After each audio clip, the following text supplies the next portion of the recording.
No último módulo, o copiloto nos apresentou uma lista com 9 conceitos e técnicas de Java que provavelmente vão ser necessários para resolver o nosso problema.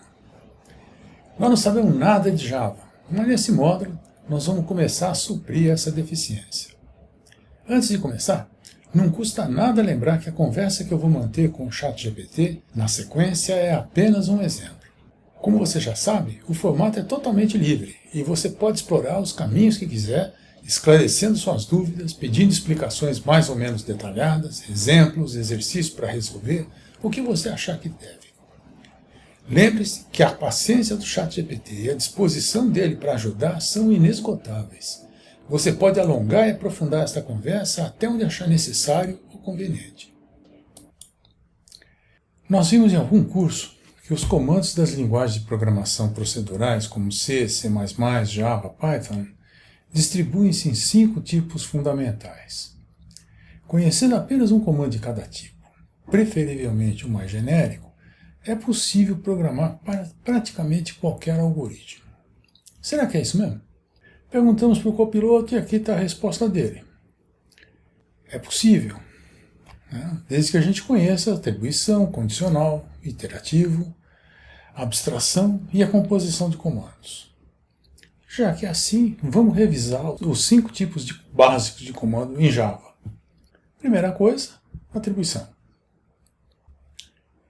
E ele nos apresenta uma explicação de como usar a atribuição em Java. Próximo passo, vamos ver o comando condicional. E aí ele nos apresenta o comando condicional nas versões mais simples e nas versões mais completas. A mesma coisa vale para o comando iterativo. Se a gente seguir esses passos conversando com o ChatGPT, muito provavelmente as respostas que você vai receber serão diferentes das minhas.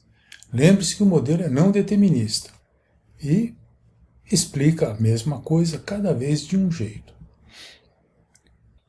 E aqui estão as formas típicas de um loop em Java. Ele mostra um loop for, como é que é a estrutura dele, e um loop while. Próxima coisa é aprender como é que são feitas a declaração e a chamada de funções e métodos. E, de novo, ele apresenta a chamada de funções em Java e depois a definição de métodos dentro de classes e como chamá-los também. Aqui você tem um exemplinho, de um escorregãozinho na gramática que ele comete. Veja ali que ele fala em ação específicas. De vez em quando escapa. Nós vamos precisar do conceito de classes. Vamos pedir uma explicação a respeito disso. E ela também vem bem detalhada.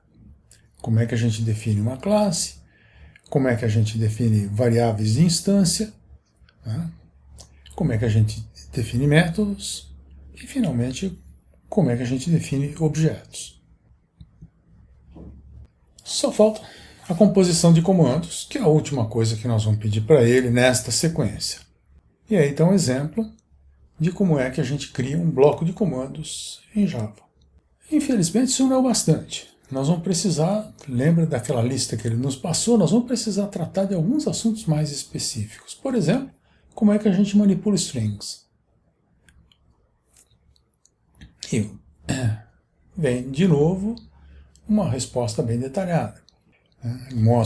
Discute como acessar um caractere específico numa string, como que a gente altera o valor de uma string, que na verdade a gente não altera, como é que a gente testa se uma string é uma subcadeia de outra, o que é ser uma subcadeia e assim por diante.